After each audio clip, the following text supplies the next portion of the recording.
marami pong salamat, Sister Mimi. Bago po tayo magsimula mga kapatid, tayo po muna ay manalangin.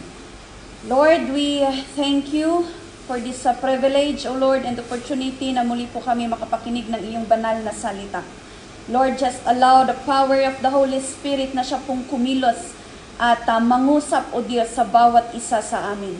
Bless, Father God, the word. Bless every heart, Father God, na makatanggap ng mga salitang ito. Sa iyo po ang lahat ng papuri at pasasalamat. In Jesus' name, Amen. God is good, mga kapatid. Yan, pa-thumb up naman kung agree kayo na God is good. Hallelujah. Ayan, napakabuti po ng ating Panginoon dahil nabuhay tayo. May hininga pa tayo ngayong umaga, ano? Kaya alam nyo po, maraming natutulog na hindi na nagigising. At maraming salamat sa ating Panginoon dahil binigyan niya tayo ng bagong umaga, bagong kalakasan na muli makapakinig upang mapatibay po at mapalalim pa po ang ating pagkilala sa Kanya. Ganon din po ang ating pananampalataya. Amen. So kung mapapansin po ninyo ang mga nangyayari sa mundong ibabaw ay parang, hindi naman parang, pero talagang pasama ang nangyayari, ano? At alam natin na ang lahat ng pangyayaring ito, masasama man o hindi, ay may plano at purpose ang ating Diyos. Dahil sabi nga niya sa kanyang salita na ang Diyos ang may likha ng langit at lupa. Kasama na po doon ang mga tao.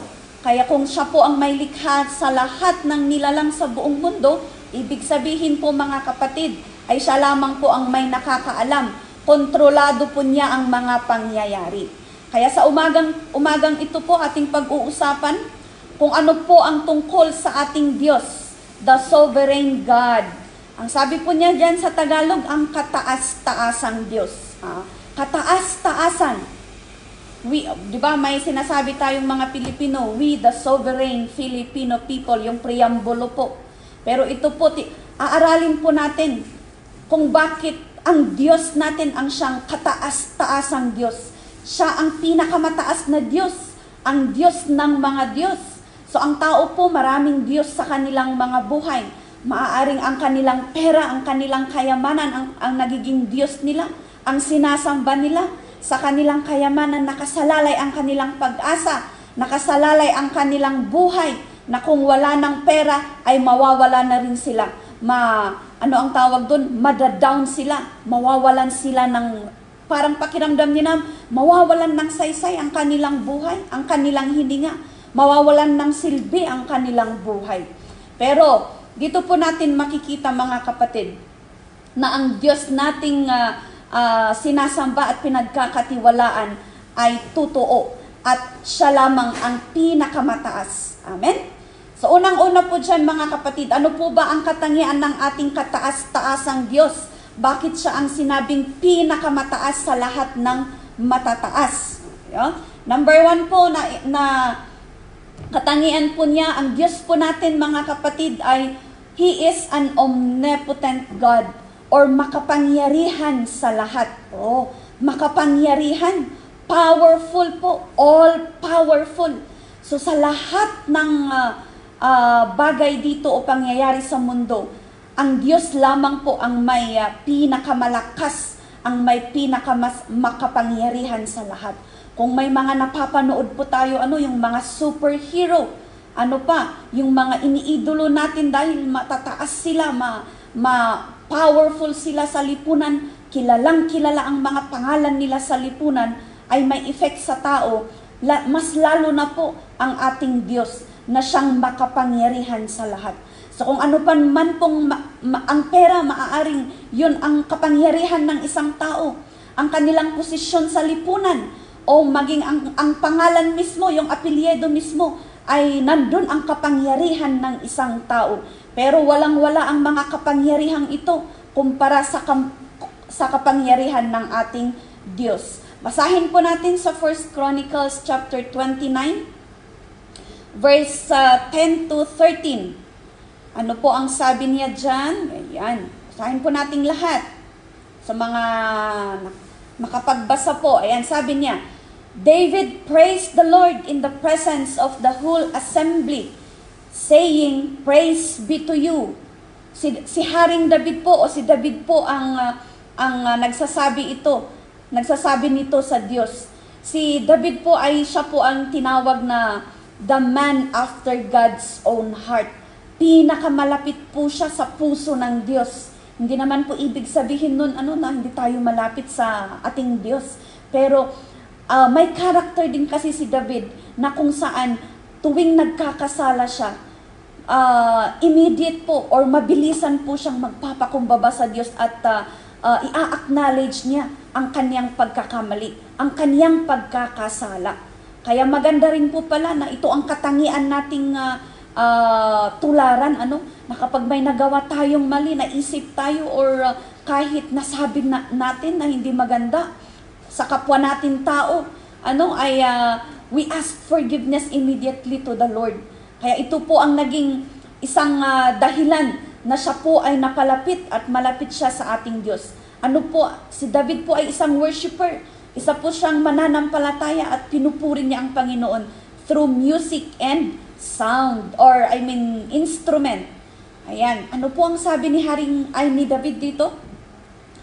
Praise be to you, O Lord God of our Father Israel, from everlasting to everlasting. Verse 11. Yours, O Lord, is the greatness and the power and the glory and the majesty and the splendor, for everything in heaven and earth is yours. Yours, O Lord, is the kingdom. You are exalted as head over all. Verse 12. Wealth and honor come from you. You are the ruler of all things. In your hands are strength and power to exalt and give strength to all. And 13, now our God, we give you thanks and praise to your glorious name. Ayan. So ito po ang bersikulo na kung saan nagpapakita po ng kapangyarihan, o dito po natin makikita ang proof na ang Diyos po natin ay makapangyarihan. Kaya huwag po tayong, sabi po niya dyan, sa Kanya ang kapangyarihan. So yung kapangyarihan pala na nanggaling, o kapangyarihan na ano ang tawag dito? Kapangyarihan ng mga tao sa pangalan at sa mga kayamanan, ay wala pong ibang nagbigay ng mga yun kundi po ang ating Diyos. Kaya sabi niya dyan, even si David, inacknowledge niya na kahit siya ay naging isang hari. Alam niyo po mga kapatid, hindi basta-basta magiging hari ang isang tao. May abilidad po yan, kaya po siya tinanghal o inilagay sa pwesto bilang isang hari. At alam natin na bilang isang hari po, ang isang katangian po ng isang hari ay matalino or wise ang ibig sabihin. Wise sila. Pero kahit ganun na wise, matalino si David, ano ang ginawa niya? He acknowledged the power and authority of God. Kaya sabi niya dyan, purihin kayo magpakailanman Yahweh, ang Diyos ni Israel, ang Diyos ni Israel na aming Ama. Ano ang sabi pa niya? Sa inyo ang kadakilaan. Kaya sobrang ang kadakilaan ay para sa Diyos lamang.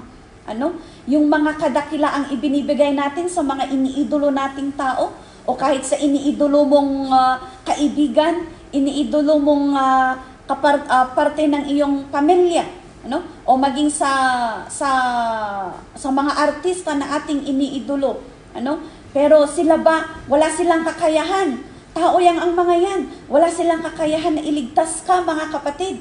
Wala silang kakayahang iligtas ang iyong kaluluwa. Wala silang kakayahang dalhin ka sa walang hanggang buhay. Kaya ang dapat nating i-honor Ang dapat nating ibigay, ang lahat ng ating papugay at pagkilala ay sa Diyos lamang. Ang karangalan at ang pagtatagumpay sapagkat inyo ang lahat ng nasa langit at sa lupa. Kaya maging, alam nyo, yung karakter na ito ni David na in-honor niya ang kapangyarihan ng Diyos sa kanyang buhay. Laging or nakamtan ni David ang proteksyon, ang kapayapaan, ang blessing maging sa material, ang blessing maging sa kanyang kaharian, ang blessing ng kanyang pamilya mula sa Diyos dahil hindi nawala sa kanyang isipan na ang lahat ng meron siya ay nanggaling sa Diyos na tagapaglikha. So ganun po tayo, ang ating panalangin ay nakikita ng Diyos. Ang pamilya natin ay nakikita ng Diyos. At kung patuloy po nating i-acknowledge ang kapangyarihan ng Diyos sa iyong buhay, na kaya kanyang baguhin, na kaya niyang pagalingin ang sakit, anumang sakit kaya niya. Lahat ay posible po sa Diyos, mga kapatid. Wala pong imposible sa ating Diyos. Anumang pinakamalalang sakit kaya niyang pagalingin. Anuman pong kasalanan kaya niyang baguhin ang isang tao. Gaano man kahirap at sabihin natin kabigat ang problema mo o ang dinadala mo, kaya niyang pagaanin. Hindi lang kaya niyang pagaanin, siya mismo ang bubuhat sa iyo upang hindi mo pasang mag-isa ang iyong problema. Dahil kasama mo siya. Amen? Kasama mo siya.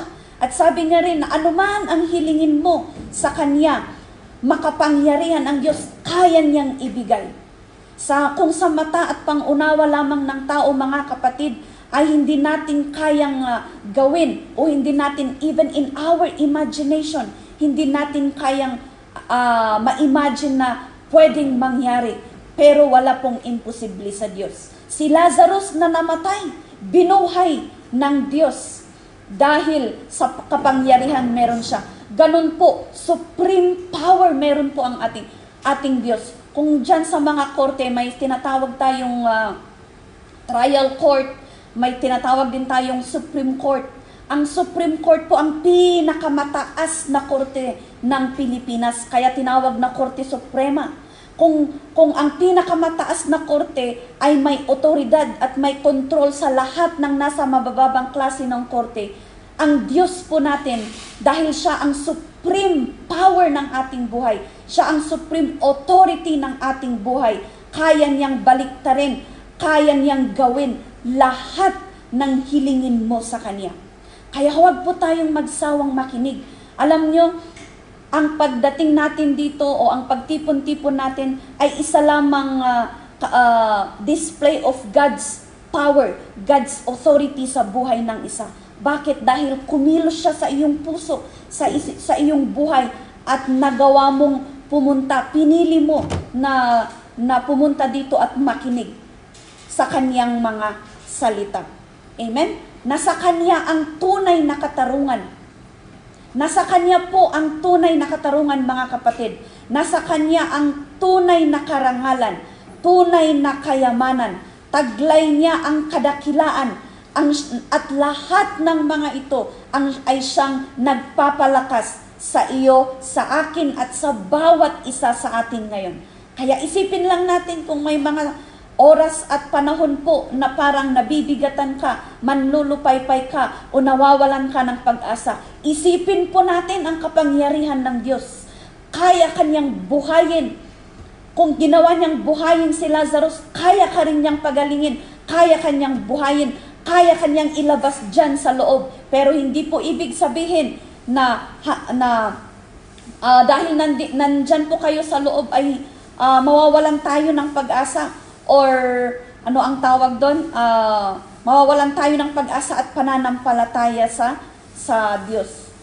May isang nag-testimony noon na sabi niya, lumabas mula sa kulungan, sabi niya, nagpapasalamat ako sa Panginoon dahil ako'y nakulong, sabi niya. Dahil siguro kung hindi ako nakulong, hindi ko nakilala ang Panginoon sa buhay ko. Hindi niya ako binago. Malamang sa malamang kung hindi ako namatay ngayon, ay baka naghihirap na ako. Hindi lang ako, kundi pati na ang aking pamilya. Kaya maraming salamat sa Panginoon. Nandyan man kayo sa loob, pero hindi pa rin limited ang kapangyarihan ng Diyos na gawin at ipatupad ang kanyang salita sa iyong buhay. Amen? Amen po ba mga kapatid? Kasi taglay niya ang kapangyarihan, ano? At paano natin yun makikita na taglay nga niya ang kapangyarihan sa lahat ng mga kapangyarihan?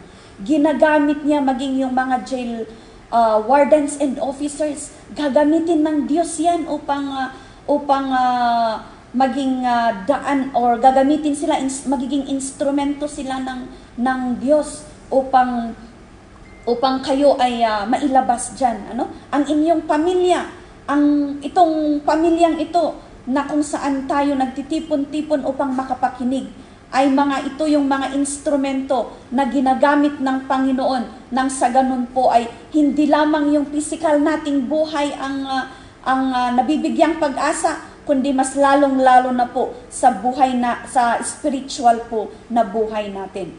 So, hayaan lamang po natin na baguhin at baguhin ng kapangyarihan ng Diyos ang ating puso, ang ating isipan, ang ating pamumuhay habang nandyan po tayo sa loob. Maaaring yan po ang kanyang paghahanda sa iyo upang paglabas mo, mas malaking hamon man ang buhay ang iyong haharapin, ay mas dahil alam mo at nagtitiwala ka sa Diyos, tunay ngang may kapangyarihan siya, kaya kaya mong lagpasan. Ano? At sabi pa niya doon, binigyan niya tayo ng karapatan na gamitin ang kanyang pangalan upang sa ganon ay ma-overcome natin, magtagumpay tayo sa ating buhay. Amen?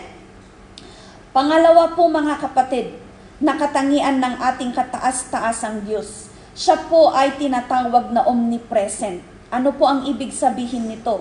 He is all present.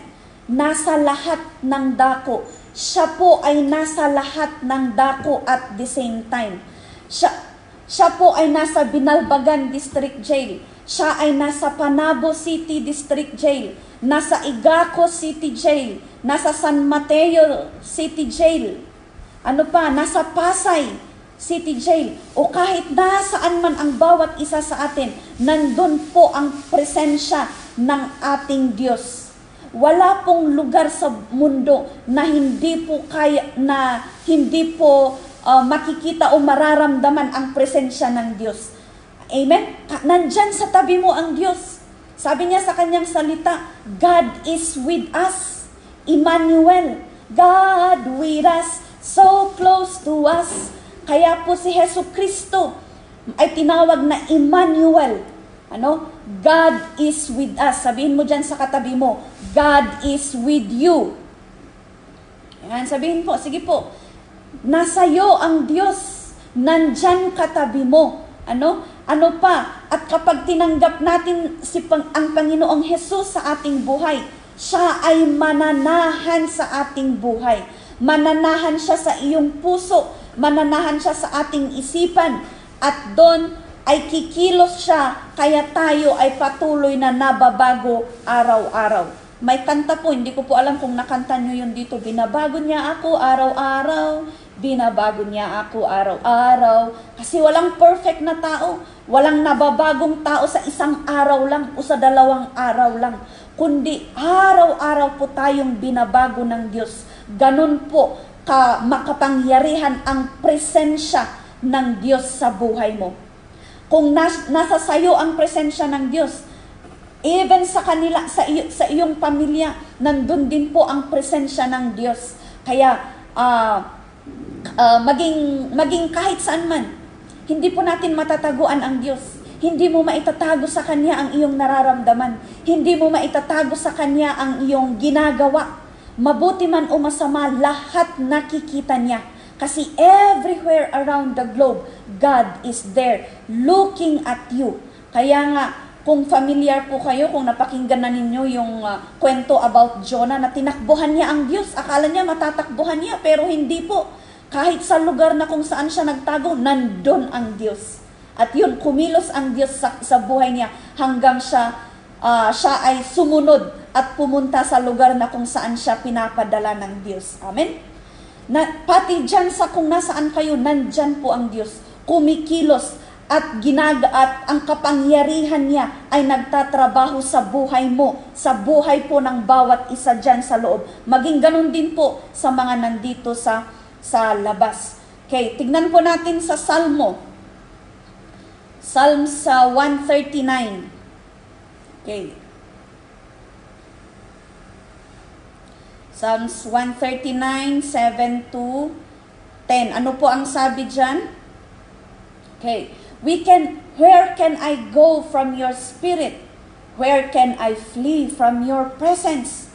Saan ako magpupunta upang ako'y makatakas? So sabi niya dyan, hindi natin matatakasan ang kanyang presensya.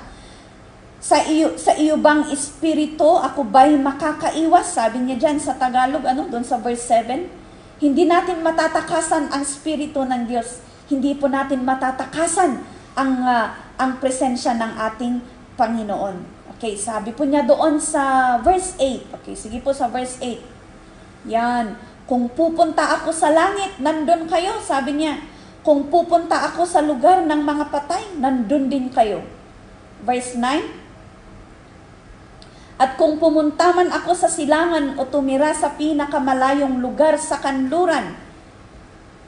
And verse 10, kayo ay naroon din upang ako'y inyong patnubayan at tulungan. O so maganda ang dahilan ng Diyos. Ano ang sabi niya dyan? Patnubayan upang tayo'y kanyang patnubayan at tulungan. Kaya wag nating sabihin, ano ba naman yan? Laging sumusunod. Diba yung mga CCTV? May mga CCTV tayong minsan iniiwasan yung mga CCTV, Pero alam nyo, ang Diyos, ang presensya ng Diyos, siya ang ating CCTV, 24/7 na buhay. Dilat na dilat ang mata ng Diyos. Nakikita niya ang bawat kilos. Kahit itago mo yan, hindi mo yan maitatago. Kung nasaan ang hangin, kung nasaan ang air or oxygen, parang ganun din po ang presensya ng Diyos. Ramdam mo siya kahit saan ka magpunta. Nandun siya kahit saan ka man na magtago, hindi mo pa rin siya matataguan. Amen po? So ganun po. At dahil nandito, kasama mo ang presensya ng Diyos, walang dahilan upang hindi mo siya tawagin. Walang dahilan upang hindi mo siya kausapin. Or hindi ka magdasal sa Kanya or papurihan siya. Kahit simpleng, salamat Lord sa aking buhay. Thank you Lord for my family. Salamat sa mga kasamahan ko dito sa jail. Salamat sa mga jail officers and jail wardens na ginagamit mo upang kami alagaan, upang kami matulungan. At sabi niya, yun ang pangako ng Diyos, upang patnubayan ka, kapatid. Minsan tayo ang tinatakbuhan natin ang Diyos, pero minsan parang hindi natin siya nararamdaman. Minsan din parang sa lahat na lang nandyan siya na ano ang tawag doon? Winawarningan ka, binibigyan ka ng babala sa mga lahat ng kilos mo, lahat ng iniisip mo. Kasi kaya niya tayo binabantayan at pinapatnubayan upang maituwid tayo at upang lahat po ng ating magagawa ay nakakalugod lamang sa Kanya. At bawat ginagawa nating mabuti, nakakalugod sa ating Diyos, nabibigyan tayo ng points or scores. Pero bawat kasalanan, bawat hindi nakakalugod sa Kanya nababawas po sa ating listahan natin. Kasi there is a book of life na tinatawag. Nakalista doon ang pangalan ng mga taong makakarating or hahantong sa langit. Pero may kapangyarihan din siyang pwedeng alisin, pwedeng i-delete, pwedeng burahin ang iyong pangalan doon. Kung may kapangyarihan siyang isulat ang pangalan mo doon, may kapangyarihan din siyang burahin ang pangalan mo. Pero ayaw nating madelete ang ating pangalan. Amen? Sino ang may gustong madelete ang pangalan niya sa aklat ng buhay? Wala po, lahat po tayo gusto nating, gusto ko pagdating ng araw, present ako. Pag mag-check ng attendance, present ako. Present ka. Hindi lang ikaw at ako, kundi sana lahat ng tao sa mundo. Kaya po natin ito ginagawa upang hindi lamang po ang mga nakakakilala sa Diyos ang patuloy na nakakakilala sa Kanya, kundi bawat isa po ay magkaroon ng kaalaman at makakilala sa ating Panginoon, tanggapin siya, papasukin siya sa kanilang buhay nang sa ganon ang kapangyarihan ng Diyos ang siyang kikilos at ang presensya niya lamang ang patuloy na mag-guide sa buhay ng bawat isa. Amen po ba? Gusto po ba natin yon, mga kapatid? Amen?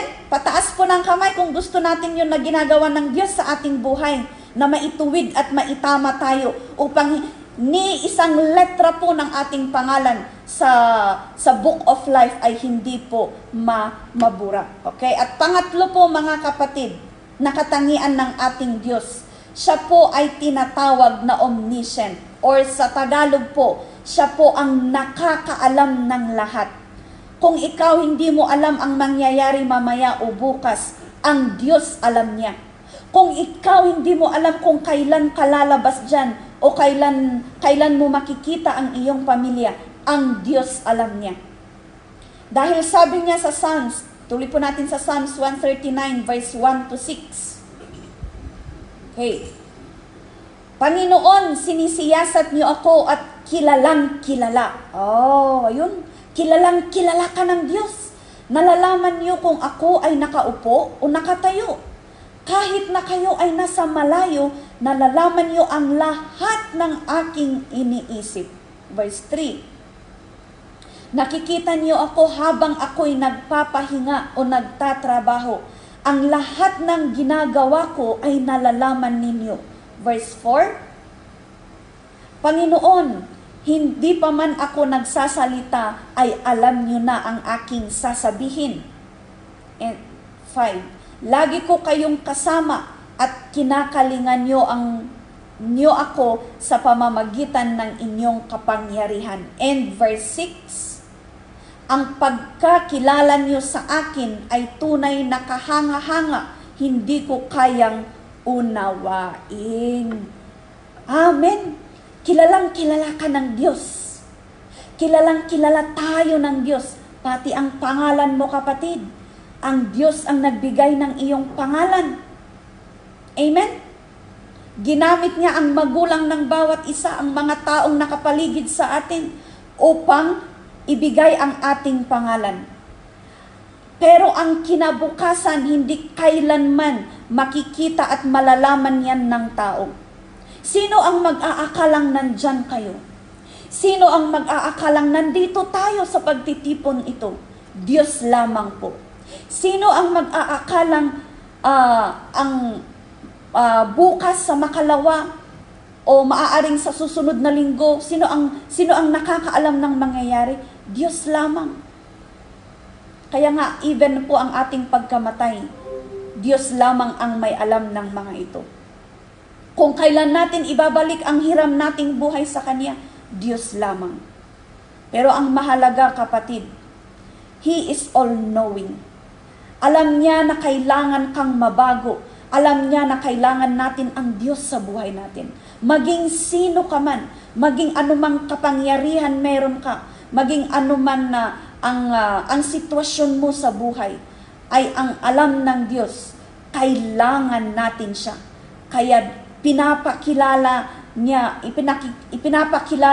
niya ang kanyang sarili sa pamamagitan ng kanyang mga lingkod, sa pamamagitan ng mga simbahang kanyang magagamit, upang pumunta sa mga lugar. Kasama po natin dito ang jail.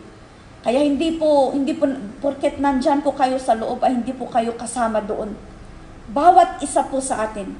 Amen? Dahil kilala tayo ng Panginoon. Wala tayong maitatago sa Kanya kasi nandyan lamang siya sa ating, nandito lamang siya. At alam niya, makapangyarihan siya sa iyong buhay. Nasa sayo ang presensya niya. At alam niya kung ano ang mangyayari sa buhay ng bawat isa. Kaya yun po mga kapatid, lagi po nating tandahan na ang Diyos ay makapangyarihan sa lahat. Nandyan siya, nandun siya kahit saan man dako o nasaan man, nandun ang presensya ng Diyos. At ang pangatlo, alam niya lahat ang tungkol sa buhay ng bawat isa. At ito ang pangako, isa sa pangako na gusto at kalooban ng Diyos sa iyong buhay. Na tayo po ay mabago araw-araw at magpatuloy na manampalataya, magpuri at magtiwala sa Kanya. Ibigay ang ating buhay sa Kanya. Ipagkatiwala ang ating buhay sa Kanya. At huwag po sana tayong manghihina. Bagkus patuloy pa tayong magpalalim, magpakatatag at magpakalakas sa ating pagkilala, pananampalataya sa Kanya. Huwag po tayong mawalan ng pag-asa dahil Diyos lamang ang may kontrol sa iyong buhay. Siya lamang ang nakakaalam sa iyo. Amen? Maraming salamat po sa pakikinig mga kapatid. Tayo po ay manalangin. Lord, we thank you so much for thy word, O Lord, na iyong ibinahagi sa bawat isa sa amin. Tulungan mo kami, O Diyos, tulungan mo ang mga kapatirang PDLs, ganun din po sa mga jail wardens and officers, maging ganun sa pamilya ng bawat isa, and everyone who is gathered in this Bible study, Father God. Tulungan mo kami sa pamamagitan ng iyong kapangyarihan. At sana po ay hindi namin kayo tatakbuhan, kundi we enjoy, O Lord, ang presensya mo sa buhay namin. Dahil ikaw lamang ang nakakaalam ang tungkol sa kabuuan ng aming pamumuhay. Kaya muli, ipinagkakatiwala namin sa iyo, O Diyos, ang buhay namin na ikaw lamang po ang manguna, kumilos, nang sa ganon, O Diyos, ay tuluyang maituwid ang buhay ng bawat isa ngayon at magpakailanman at hanggang sa iyong pagdating, O Diyos, ay ang pangalan ng bawat anak mo ay nakasulat, O Diyos, sa libro ng mga buhay. Thank you, Father God, in Jesus' name.